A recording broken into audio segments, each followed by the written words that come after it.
बातमी गडचिरोलीमधनं।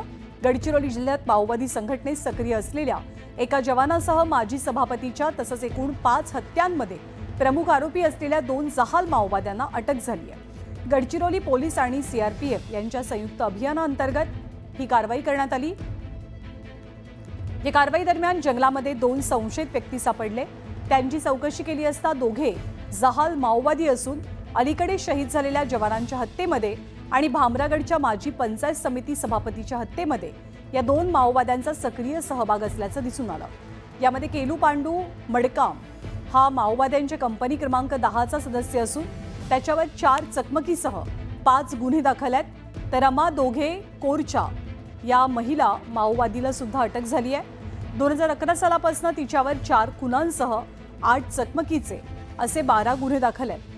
पोलिसांवरती हल्ला करण्यासाठी रेकीचा प्रयत्न सुरू असताना या दोघांनाही अटक करण्यात आली।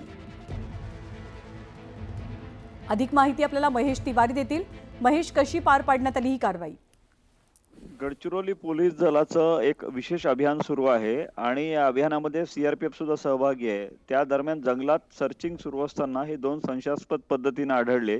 त्यांची चौकशी केल्यानंतर हे दोघेही जहाल माओवादी असल्याचं स्पष्ट झालेलं आहे।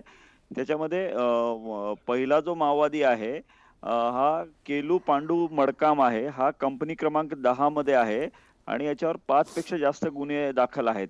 महत्त्वाचं म्हणजे हे आज जे फिरत होते दोघेही आरेवाडाच्या जंगलात रेकी करण्यासाठी आले होते। पोलिसांच्या ऑपरेशनमध्ये किंवा पोलीस फिरत असताना रेकी करून घातपात घडवण्याचा त्यांचा उद्देश होता। त्यापूर्वी त्यांना अटक झालेली आहे। अलीकडे एक जवान शहीद झाला होता 11 फेब्रुवारीला। त्या घटनेमध्ये सुद्धा या दोघांचा सहभाग आहे। त्यासोबतच भामरागड पंचायत समितीच्या सभापतीची हत्या झाली होती, त्यातही या दोघांचा सहभाग आहे। महत्त्वाचं म्हणजे यात जे आहे हा केलू पांडू हा मिलिंद तेलतुंबडेच्या ज्या सुरक्षा पथक होतं, जहाल माओवादी मिलिंद तेलतुंबडे जो मरीन टोलाच्या चकमकीत ठार झाला होता, त्याच्या सिक्युरिटी टीम मध्ये सुद्धा हा महत्त्वाच्या भूमिकेत होता।